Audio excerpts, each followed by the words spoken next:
स्वतःच्या मुलीसाठी असणारी व्यथा आणि त्याचं आयुष्य या 5-6 ओळीमध्ये मांडण्याचा मी प्रयत्न करतो। मला तसं बोलता येत नाही स्टेजवर, पण आज बोलतो। ओके, स्टार्ट करतो।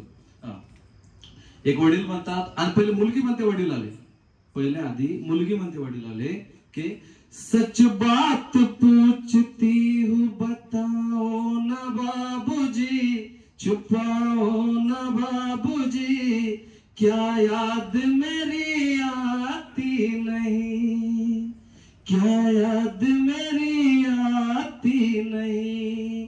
आता ज्यावेळेस मुलगी घरातून विदा होते त्यावेळेस मुलीच्या मनातल्या भावना काय असतात त्या सांगतो। आज गुरुपौर्णिमेच्या दिवशी पैदा हुई घर में मेरे मातम सा छाया था, पापा तेरे खुश थे मुझे माँ ने बताया था, ले ले के प्यार प्यार जताते भी मुझे थे, आते थे कहीं से तो बुलाते भी मुझे थे, क्या आपका भी प्यार अधूरा है बाबूजी, ना पूरा है बाबूजी, क्या याद मेरी आती नहीं।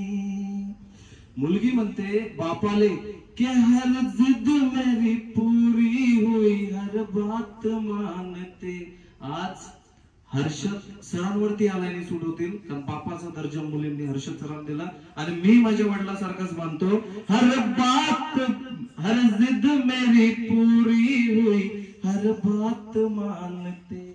बेटी थी मगर बेटों से ज्यादा थे जानते, घर में कभी होली कभी दीपावली आई, सैंडल भी मेरी आई मेरी फ्रॉक भी आई, अपने लिए कुर्ती भी न लाते थे बाबूजी, अपने लिए कुर्ती भी न लाते थे बाबूजी, क्या कमाते थे बाबूजी, क्या याद मेरी आती नहीं।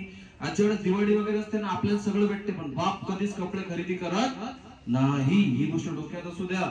बापाले मुलगी पुन्हा म्हणते, सारी उम्र खर्चे में कमाई में लगा दी, दादी बीमार थी तो दवाई में लगा दी, पढ़ने लगे हम सब तो पढ़ाई में लगा दी, बाकी बचाओ मेरी सगाई में लगा दी। मुलीचा प्रश्न आहे बापाले, अब किसके लिए इतना कमाते हो बाबूजी, अब किसके लिए इतना कमाते हो बाबूजी, क्या बचाते हो बाबूजी, क्या याद मेरी आती नहीं। मुलगी म्हणते पुन्हा बापाले, ज्यावेळेस मी विदा झाली त्यावेळेस तुमची आता बाप जो आहे ना तो असा भरमंडपात तर लढू नाही शकत ना, एका कोपऱ्यात जाऊन लढते। आणि मुलीचा प्रश्न पुन्हा बापाले आहे की कहते थे मेरा मन